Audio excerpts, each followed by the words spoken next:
শুধু ইতিহাস হিসেবে আইনা রাইখা দেব শেখ হাসিনার স্বৈরাচারের পদত্যাগের ইতিহাস গণভবন এইটাই ঘড়ি শুধু ইতিহাস সবার আগে আমরাই ঢুকছি ইতিহাস হিসাবে ঘড়িটা রাখবো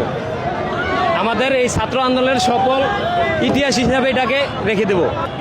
আনছি শখের চোরে ভাই 15 বছরের সাধনা এটা খাওয়ার জন্য আনি নাই ভাই এটা 15 বছরের সাধনা এটা আরো 15 বছর রাখবো ফ্রিজে দেশ স্বাধীন হয়েছে যার জন্য এই তার একটা চিনা আনলাম আর কি ভাই অনুমতির কথা ভাষায় প্রকাশ করতে পারবো না। সালের যুদ্ধে 2024 সালের যুদ্ধে মেডেল হিসাবে নিয়ে আসছি আমি বাংলাদেশে মেডেল দিচ্ছে আমার ছাত্ররা মেডেল গণভবন থেকে বাসভবন থেকে আমি এই জিনিসটা নিয়ে আসছি এখন হেভি লাগতেছে হেভি জীবনে সর্বোচ্চ খুশি আজকে পাইছি সর্বোচ্চ খুশি আজকে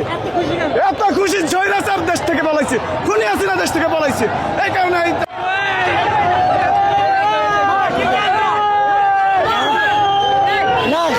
ভাত খাওয়া দাওয়া করে গেছিলাম এটা খালি এটার উপর চা ছিল নিয়ে গেছে ওরা বাইরে পাইছে নিয়ে আসলাম আর কি আমি ওরা ভিতরে ঢুকলাম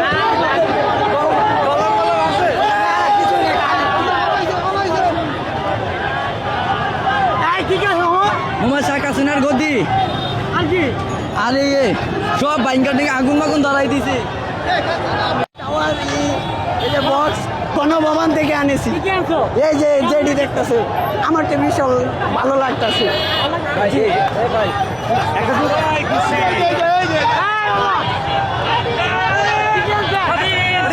আমাদের মাননীয় প্রধানমন্ত্রী শেখ হাসিনা শাড়ি যখন দেশ পালাই গেছে আমরা তাদের জন্য আমাদের টাকার কিনা শাড়ি আমরা নিয়ে আসছি আমার কাছে খুব আনন্দবোধ লাগতেছে আল্লাহ আমাদের জি এত এত আনন্দ এত উল্লাস আজকে আমরা জয় উল্লাস করছি আমরা ছাত্র জনতা জয়ে আমরা আজকে সারা ঢাকা শহর বেশি গেছে জয়ের আনন্দে এই জন্য আমরা আমার নাম মোহাম্মদ মাসুম বিল্লাহ সরকারি বাংলা কলেজ মাস্টার শেষ কমপ্লিট 2016 গ্যাস পাই না ভাত পাই না খাইতে পাই না আমরা বিদ্যুৎ পাই না গণভবনে বসে আমাদের